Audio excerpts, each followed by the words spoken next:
Anies ngeles soal utang, malah mengindikasikan ada oligarki. Anies selama ini terkenal diam dan memilih tutup mulut kalau ada masalah. Kalau ada isu besar, dia lebih memilih orang lain yang mengurus. Dia lebih suka tiarap sambil menunggu situasi kondusif. Tapi isu utang 50 miliar rupiah, Anies gerah. Dia tampil di podcast bersama Mary Riana. Mungkin sebagian dari kalian bingung kenapa Anies ada di podcast Mary Riana. Secara kita tahu, Mary adalah seorang motivator, sedangkan Anies adalah politikus. Jadi pembicaraan gak akan begitu klop. Idealnya, Anies harus diwawancarai siwot biar dikorek habis-habisan sampai tuntas. Tapi Anies mana berani. Mau diinterpelasi aja dia lari kok. Atau bisa jadi Anies mau tampil di sana supaya nggak diguliti sampai habis-habisan. Anies selalu bicara soal Sandiaga Uno yang bilang dia masih punya utang 50 miliar rupiah. Anies membantah. Dia bilang uang 50 miliar rupiah itu bukan uang Sandiaga, tapi uang milik pihak ketiga yang menjadi pendukung Anies dan Sandiaga. Disinilah permainan kata-kata Anies dimulai. Dia bilang, ada pinjaman yang sebenarnya bukan pinjaman, tapi dukungan.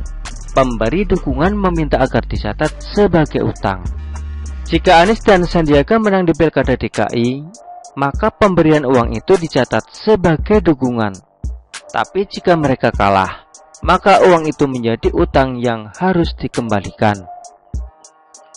Ada sosok penjamin dalam perjanjian itu, yaitu Sandiaga Uno. Jadi uangnya bukan dari Sandiaga, ada pihak ketiga yang mendukung. Ketika mereka menang pilkada, urusan itu dianggap selesai. Anies berusaha membuat sebuah twist atau membalikkan narasi agar menguntungkan dirinya. Caranya begini. Dia bilang, kalau dia kalah pilkada, uang itu harus dikembalikan. Caranya adalah dengan berbisnis. Tapi karena dia menang, makanya tidak perlu bayar, dan dia tidak perlu cari uang di pemerintahan. Kalau tidak, dia harus kumpulin uang untuk bayar utang. Dia anggap ini adalah mindset baru. Tapi please, jangan terjebak dengan permainan kata-kata Anies. Kalau dia kalah, gimana caranya bayar utang? Bisnis apa yang memungkinkan dia bayar utang 50 miliar rupiah atau 92 miliar rupiah? Mau bisnis berapa lama untuk lunasi itu semua? Keburu tua. Hahaha. Ujung-ujungnya mungkin Sandiaga yang jadi bemper, karena cuma dia yang sanggup bayar. Dan satu pertanyaan yang masih belum terjawab, siapa pihak ketiga yang dimaksud Anies? Uangnya bukan dari Sandiaga, tapi dari pihak ketiga. Jangan bilang itu sumbangan rakyat, pendukung, relawan, simpatisan atau sejenisnya. Gak mungkin bisa terkumpul sebanyak itu. Orang terkenal yang open donasi kapal selam aja cuma bisa ngumpulin 1, sekian miliar. Dan ini memunculkan satu pertanyaan menarik. Apakah ada bohir di belakang Anies? Jadi ini seolah memantah bahwa Anies gak punya bohir di belakangnya. Pihak ketiga yang tidak diketahui namanya itu adalah kuncinya. Terus yang ini, logikanya nggak masuk akal. Coba renungkan pertanyaan saya ini. Kalau kalah jadi utang, kalau menang, masa sih gratis? Apa mungkin jadi gratis dan gak wajib kembalikan? Apa mungkin jadi gratis dan gak wajib? Apa mungkin jadi gratis dan gak wajib kembalikan? Ternyata pihak ketiga Anies ini sangat dermawan, menyumbang sampai 50 miliar rupiah dengan ikhlas. Mau kembalikan atau enggak, no problem. Wah, ini orang sungguh mulia dan baik hati. Hanya orang beruntung yang bisa ketemu dengan orang seperti itu. Tapi karena Anies tidak jelaskan lebih rinci, makanya jadi simpang siur. Ini orang dermawan atau investor politik. Tapi kalian pasti gak akan percaya dengan saya. Kalian pasti bilang, ah, mana ada makan siang gratis.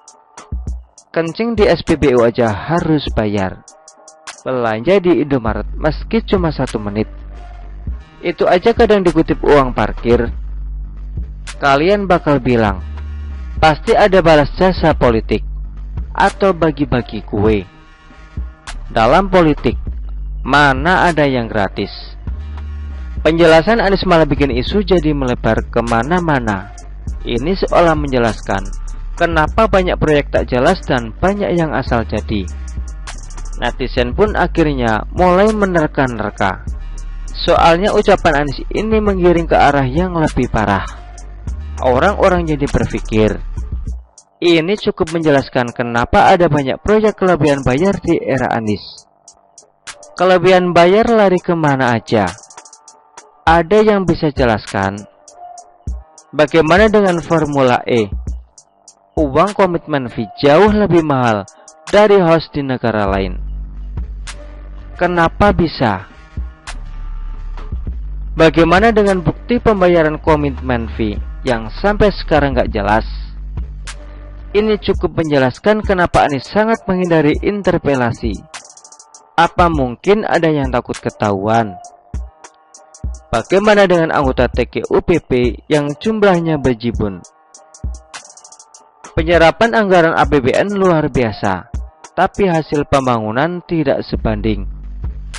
Ini bukti pemborosan yang besar. Mungkin ini sedikit membuka wawasan kalian. Begitulah kura-kura. Artikel ini diambil oleh siwon.com dan ditulis oleh XRD.